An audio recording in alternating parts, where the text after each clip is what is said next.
요나서를 관통하는 중심 주제가 뭘까? 그건 하나님의 마음입니다. 하나님의 마음. 1장에서 하나님의 마음이 등장하며 이 요나서가 시작이 되죠. 니느웨의 잘못과 죄악이 내게 들통이 났다. 그러니 너는 니느웨에 가서 그들에게 하나님께 너희의 죄가 들통났다고 알려줘라. 이렇게 시작을 했죠.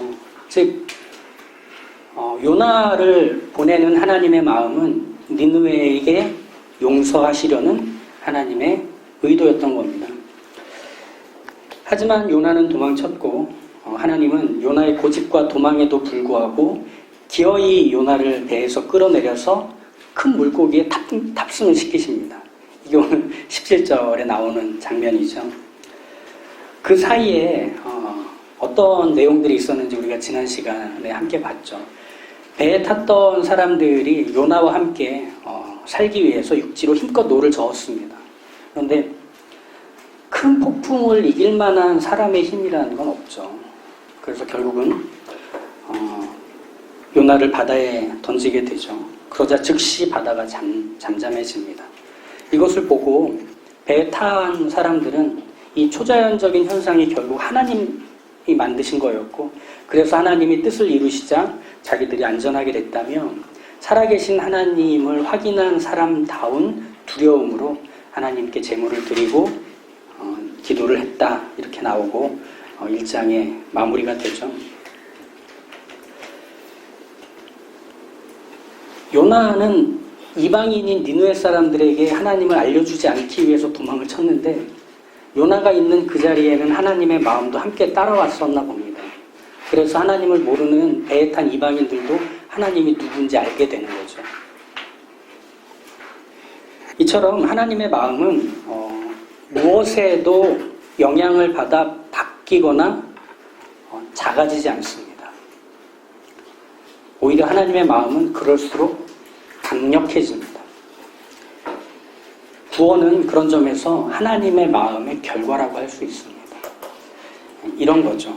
사람의 정죄와 완고함에도 불구하고 예수님의 십자가가 결국은 지금 우리를 구원하는 데까지 올 수 있었던 것은 마치 꽃이 짓밟혀서 그 향기가 짙게 사방으로 확산되는 것과 같이 사람이 거부하고 부정하고 밀어낼수록 하나님의 마음은 더 넓게 퍼지고 더 짙게 알려진다는 겁니다. 요나의 도망에도 불구하고 하나님의 마음이 그렇게 이방인들에게 소개되듯이 말이죠. 이건 요나서 전체를 봤을 때도 마찬가지입니다. 요나는 계속 하나님과 평행선을 긋습니다. 근데 그럴수록 하나님의 마음이 더 우리에게 또 그 당시에 니느웨 사람들에게 선명하게 드러나죠. 2장 역시도 하나님과 요나와의 평행선 속에서 하나님의 마음이 도드라지는 내용으로 채워집니다. 바다 위는 잠잠해졌어요. 요나가 바다에 던져졌으니까 심청이처럼. 근데 바다 밑에는 분주했습니다. 큰 물고기가 와서 바다에 가라앉는 요나를 꿀꺽 삼키죠. 그리고 나서 이 큰 물고기는 유유히 바닷속을 헤엄치면서 뱃속에 들어간 요나를 소화시키려고 애를 씁니다. 요나는 이 큰 물고기 뱃속에서 이미 들어온 먹잇감들 소화되고 있었겠죠. 그리고 하염없이 쏟아지는 소화액들 사이에서 하나님께 기도하는 것. 이게 이제 요나서 2장의 모습입니다. 그래서 요나서 2장 1절은 이렇게 시작을 하는 거죠. 요나가 물고기 뱃속에서 그 하나님 여호와께 기도하여 이렇게 시작을 하는 거예요. 뱃속에서 기도했다는 겁니다. 요나서 2장은 요나의 기도라는 제목도 붙여져 있지만 요나의 노래 혹은 요나의 시편이라고도 제목이 별명이 붙어 있는 장입니다. 그래서 이 요나의 기도는 시편의 장르로만 좀 따져보면 개인 감사시로 분류할 수 있습니다. 주보 안쪽에 보면 그 시편의 장르들을 좀 소개해 놨거든요. 거기서도 확인하실 수 있을 텐데, 감사시는 이런 거예요. 하나님이 하셨던 일들을 떠올리고 고백하며 노래가 시작됩니다. 그리고 나서 결국 그 하나님께 감사와 찬송을 하며 노래가 마무리되는 이게 흐름입니다. 감사시. 거기다 개인 감사시라고 하면 한 사람이 경험한 하나님의 일하심, 그것을 가지고 하나님께 감사의 노래를 드리는 것이 개인 감사시가 되는 거죠. 요나는 바다에 던져졌습니다. 그리고 바닥으로 계속 내려갑니다. 3절에 보시면 바다 가운데에 던져지고 큰 물결이 머리 위에 덮쳐서 말하자면 어프어프 하는 거예요. 이게 3절이에요. 그리고 나서 5절을 보시면 물속으로 요나가 가라앉으면서 더 이상 위로는 못 올라가는, 사방이 물로 가득 차는 상황이 되죠. 그러면서 해초류가 몸을 감싸버립니다. 숨도 이제 못 쉬게 되는 상황이 되죠. 그렇게 점점 아래로 내려가다 어디까지 가느냐면 요나의 표현대로면 산의 뿌리까지 내려간다는 겁니다. 그러니까 모든 땅의 가장 밑바닥까지, 바다의 가장 밑바닥으로 요나가 가라앉았다라고 얘기하죠. 배에서 바다로, 물 위에서 물 아래로, 결국은 해초류가 엉킨 채로 산의 뿌리까지 내려가는 이 묘사를 통해서 요나는 자신에게 자신이 처한 이 상황이 얼마나 위급하고 그리고 곤란한지를 묘사해 줍니다. 그런데 이 요나의 기도는 특이하게도 요나는 바닥으로 내려가는데 요나가 높이 계신 하나님을 더 선명히 만나는 것으로 이 기도의 내용이 역설적인 성격으로 말하고 있습니다. 즉 요나의 기도는 현실은 바닥인데 이 고난과 어려움 속에서도 오히려 구원하시는 하나님, 높이 계신 하나님으로 인해 내가 내려가는 듯 하지만 더 하나님께로 올라가고 있다고 말하고 있다는 거예요. 그래서 감사시로 분류할 수 있다는 거죠. 자, 그러면 이제 여기서부터 오늘의 내용이 시작이 됩니다. 야, 내 얘기 좀 들어줘. 요나는 물고기 뱃속에서 설마 녹화를 안 한 건 아니죠?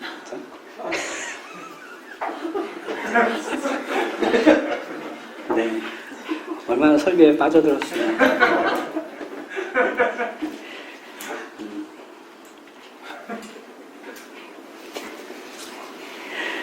네. 제가 용돈을 충분히 받겠네요.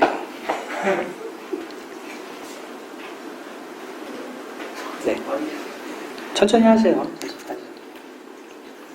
네. 자, 물고기 뱃속에 들어간 요나는 지금 이 기도를 통해 자신이 하나님께 감사하고 있습니다. 그런데 한번 생각해 볼까요? 요나는 물고기 뱃속에서 감사해야 하는 건가요? 회개해야 하는 건가요? 요나는 물고기 뱃속에서 감사해야 했던 걸까요? 회개해야 했던 걸까요? 요나가 물고기 뱃속에서 해야 할 일은 감사가 아니고요, 회개입니다.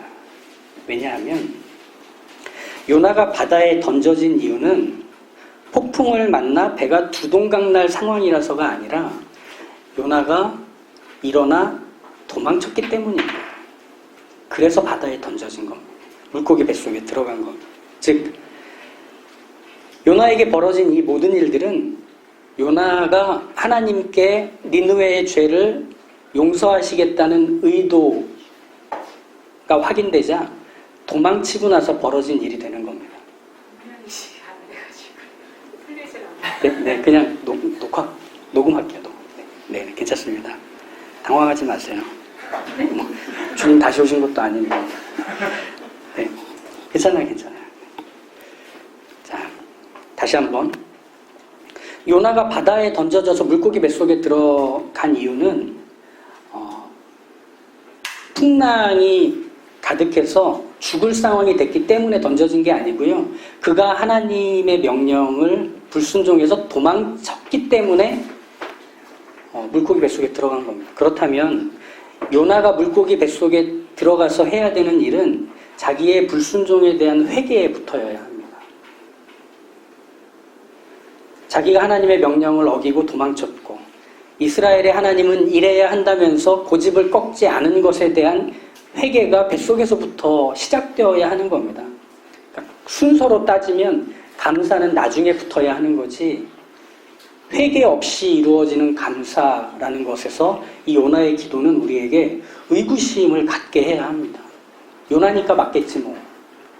요나가 물고기 뱃속에 들어갔으니까 그가 잘한 거겠지 뭐. 이렇게 생각할 수 있는 게 아니라 합리적인 의심부터 시작해야 하는 겁니다.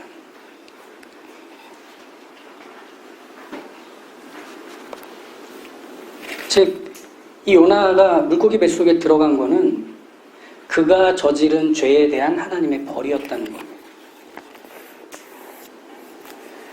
죄, 그리고 그 죄에 따른 벌, 이 개념은 우리가 일반적으로 갖고 있는 바는 이런 거겠죠. 어떤 나쁜 짓을 저지른 것에 대한 그 정도를 확인하는 게 죄라면 그 정도를 죄로 확인해서 그걸 가지고 벌을 주는 거죠. 그래서 법이 있는 거죠. 그런데 사람이 저지르는 죄를 성경에서는 어떤 나쁜 짓을 하는 것을 죄라고 하지 않고요, 하나님께 향해 저지르는 모든 것을 죄라고 합니다. 그러니까 죄는 대상을 갖고 있습니다. 그러니까 우리가 나쁜 짓을 하는 도덕적이고 윤리적인 문제를 일으키는 것을 죄라고 하는 게 아니라 그 죄의 피해자가 하나님이 되는 것, 그걸 죄라고 한다는 겁니다. 그 프랑스 요리 중에서 신이 모르게 먹어야 하는 금기의 요리가 있습니다. 오르톨랑이라고 하는 요리인데, 조그만 참새 정도 되는 오르톨랑이라는 새가 있습니다. 그럼 이 새를 잡아서 먼저 눈을 뽑습니다. 그리고 나서 좁고 어두운 곳에서 3주 동안 포도하고 무화과만 계속 먹입니다. 그러면은 얘가 몸집이 3배 정도 불어난대요.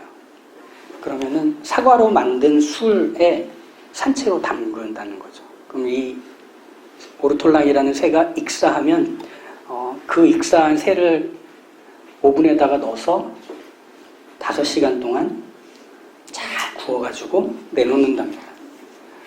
네.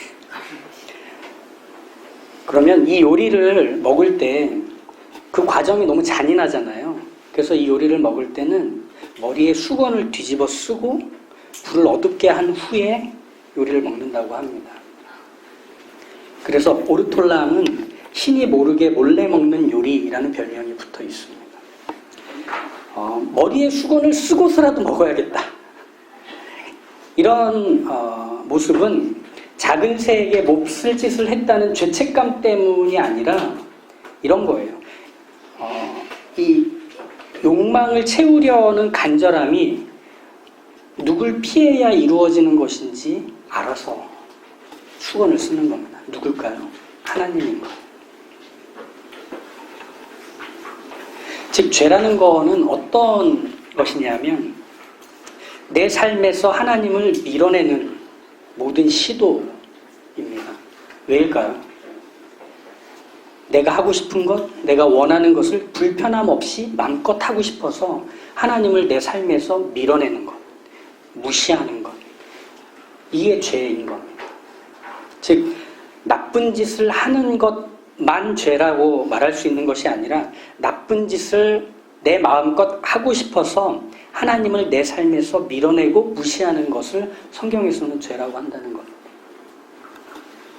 요나의 죄는 그가 도망친 것 자체를 말하는 게 아니고요, 그의 고집, 하나님은 이런 하나님이어야 돼 라고 하는 확신에 찬 그의 고집과 하나님 뜻대로 하려면 나는 안 하고 말아 라는 불순종, 즉 하나님을 마음으로 무시하고 하나님을 자신의 인생에서 밀어내는 것으로 그가 죄를 저지른 겁니다.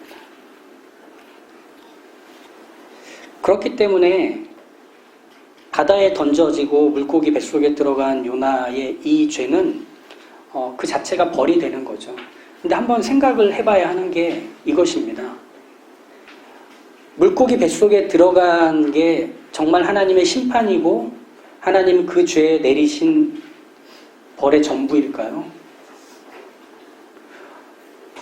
오히려 말이죠.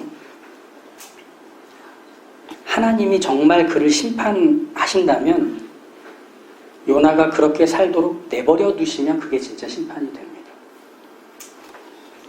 즉 다시스로 무사히 건너가서 평생 하나님이 그러실 줄 몰랐어. 평생 내가 확신한 하나님을 진짜 하나님으로 믿다가 죽도록 내버려 두시는 그것이 요나에게는 그 벌이 되는 겁니다. 우리 그런 생각하지 않습니까? 양심에 찔리는 일을 할 때, 그리고 마음이 불편한 일을 할 때 하나님이 콱 하고 벼락 내려주셔서 정신 차리게 해주셨으면 좋겠다. 이런 생각할 때 있지 않습니까? 그런데 그건 벌이 아니고 은혜라고 부르는 겁니다. 우리의 착각은 충격을 받으면 아프면 그걸 벌이라고 생각하는 경향이 있어요. 얼마나 맞고 자랐는지 모르겠지만 벌은 내버려 두는 게 벌입니다. 너 그렇게 살다 그대로 죽어라. 이게 벌입니다. 즉 죄에 대한 인식을 갖지 못한 채로 평안히 살다가 그 인생을 마무리하는 게 진짜 하나님의 징계이고 벌이 되는 거예요.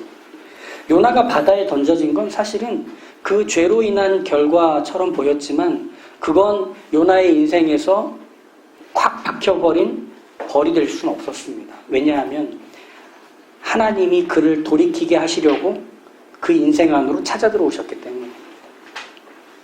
요나가 탄 배에 폭풍이 들이닥치고 제비를 뽑아 들통이 나고 바다에 던져져서 물고기 뱃속에 들어가는 이 모든 과정에서 하나님은 그 어느 때보다 요나와 가까이 있었습니다.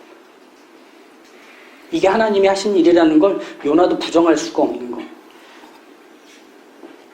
하나님이 내리신 큰 폭풍에 요나가 탄 배가 쪼개질 상황이 되고 그 많은 제비들 중에 요나의 손에 그 제비가 뽑히게 하시고 그리고 큰 물고기를 오랜 시간 준비시키셔서 요나가 들어가서 3일 동안 살 정도의 물고기가 될 때까지 하나님이 기르셔서 바로 그 자리에 갖다 놓으시는, 이건 하나님이 하셨다라고 밖에 할 수 없는 일들.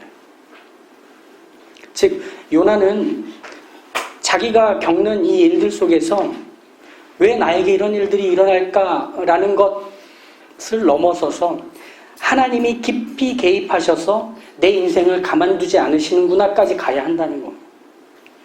하나님은 그런 분이십니다.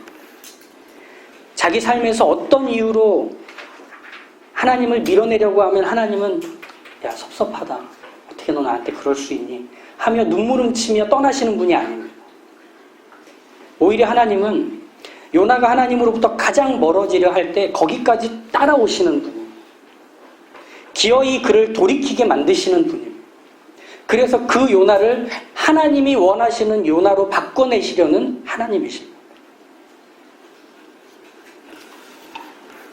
그럼 왜 하나님이 그에게 그렇게 달려가시는가? 그 인생에 은혜롭게 개입하시는가? 요나가 잘못한 게 없어서? 요나가 저지른 죄가 용서받을 만한 죄여서? 아니요. 요나가 하나님 마음 안에 있어서 그렇습니다. 하나님은 요나를 사랑하실 때 끝까지 사랑하시는 하나님이셨기에 니느웨를 향한 사랑을 알리시기로 하시되 요나를 통해 알리기로 하시는 하나님이셨기 때문에 하나님은 포기함이 없이 요나의 인생에 찾아 들어가신 겁니다. 그렇기 때문에 이 큰 폭풍, 제비뽑기, 큰 물고기는 하나같이 멈추지 않고 포기 없으신 하나님의 은혜로우신 개입이며 참여가 되시는 겁니다. 우리 편에서는, 요나 편에서는 당장 그런 것들이 억울하죠. 견디기 힘들고 해석할 수 없는 답답한 것들이겠죠. 하지만 그걸 책임지시며 경영하시는 분이 하나님이시라는 것을 기어이 우리로 알게 하시려고 하나님은 그 자리에서 떠나지 않으십니다. 알게 하시기까지. 우리가 그렇게 구원받지 않았습니다. 우리가 하나님을 알려고 힘써서 도달한 곳이 십자가입니까? 하나님입니까? 구원입니까? 아니요. 하나님께 관심 없었어요. 내 인생의 주인이 나였기 때문에 늘 최선을 다해서 사는 것 이상일 수 없었죠. 그런데 하나님은 그 좁은 틈으로 그 고집과 불순종에 막혀있는 그 좁은 틈으로 들어오셔서 기어이 우리 인생에 동거하심으로 우리를 하나님의 사람으로 만들어내시고 계십니다.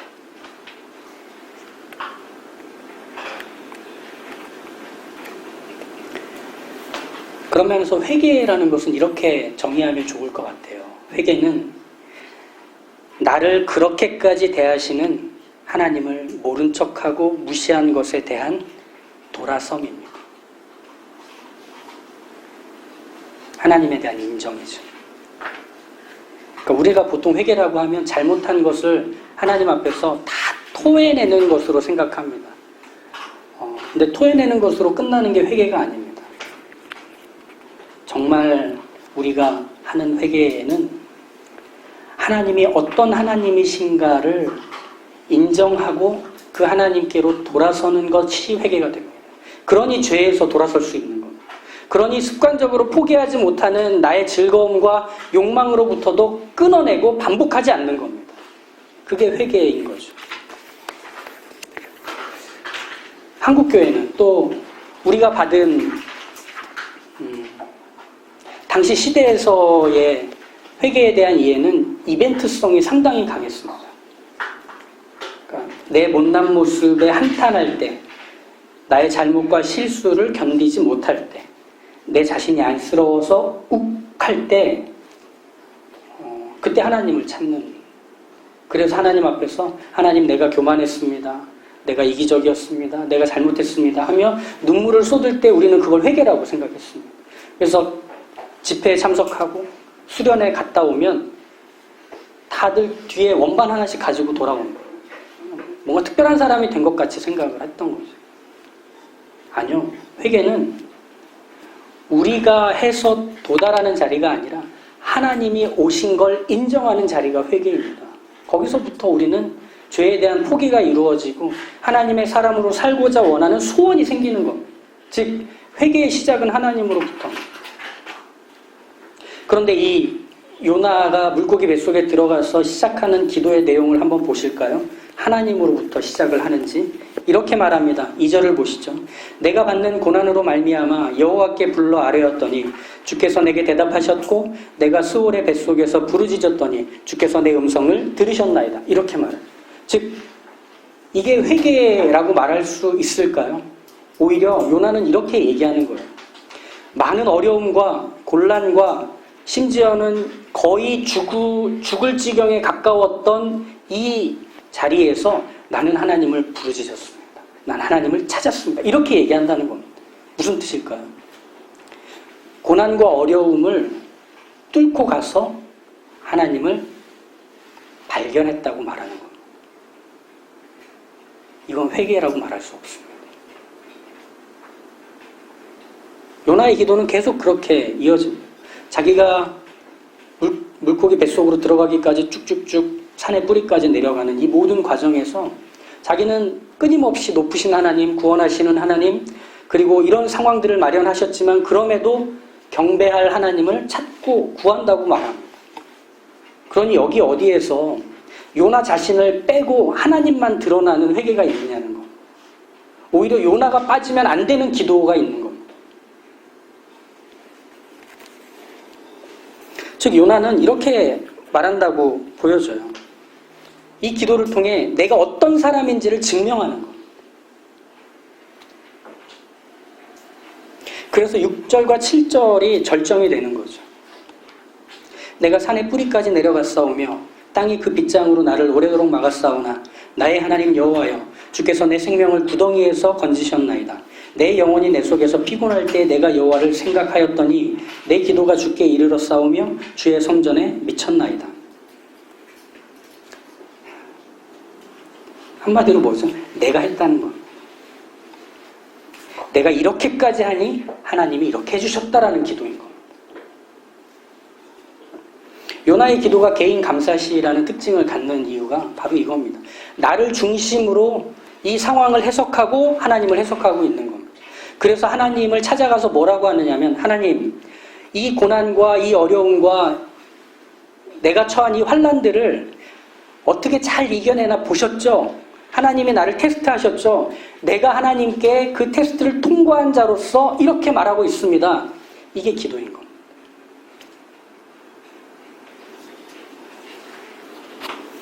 얼마나 대단하고 꿋꿋이 통과했느냐를 말하고 있다는 거죠. 이런 기도, 이런 감사의 기도의 특징은 신약에서도 나옵니다. 누구일까요? 성전에서 기도하는 바리새인의 기도였습니다. 누가복음 18장 11절과 12절에서 이 바리새인은 하나님을 향해 이렇게 기도합니다. 바리새인은 서서 따로 기도하여 이르되 하나님이여 나는 다른 사람들 곧 토색, 불의, 간음하는 자들과 같지 아니하고 이 세리와도 같지 아니함을 감사하나이다. 나는 일에 2번씩 금식하고 또 소득의 11조를 드리나이다. 이렇게 기도합니다. 바리새인의 기도는 감사로 가득합니다. 하나님 내가 이것도 했습니다. 하나님을 위해 이것도 했습니다. 하나님을 위해 이런 것들도 희생을 마다 않고 감당했습니다. 감사합니다. 근데 그게 감사합니까? 마치 모범생이 정답을 가득 채운 답안지를 선생님께 드리는 것과 같은 거예요. 선생님 수고하셨습니다 라고 얘기는 하지만 수고는 내가 했고 영광도 내가 받을 겁니다. 그래서 이 바리새인의 기도 안에는 무엇이 담기느냐면 하나님이 담기는 게 아니라 바리새인만 담기는 거예요. 재미있는 점은 이 바리새인의 기도와 요나의 기도가 합치되는 지점은 그것뿐 아니라 또 하나가 더 있습니다. 이 바리새인이 세리와 자신을 비교하며 하나님 앞에서 절대평가뿐 아니라 상대평가까지 다 만점을 받으려는 시도가 요나에게도 있습니다. 8절을 보시죠. 다시 돌아오셔서 거짓되고 헛된 것을 숭상하는 모든 자는 자기에게 베푸신 은혜를 버렸사오나 헛되고 우상들을 숭배하는 모든 사람들과 다르게 나는 하나님께 감사합니다 라고 얘기하고 있습니다.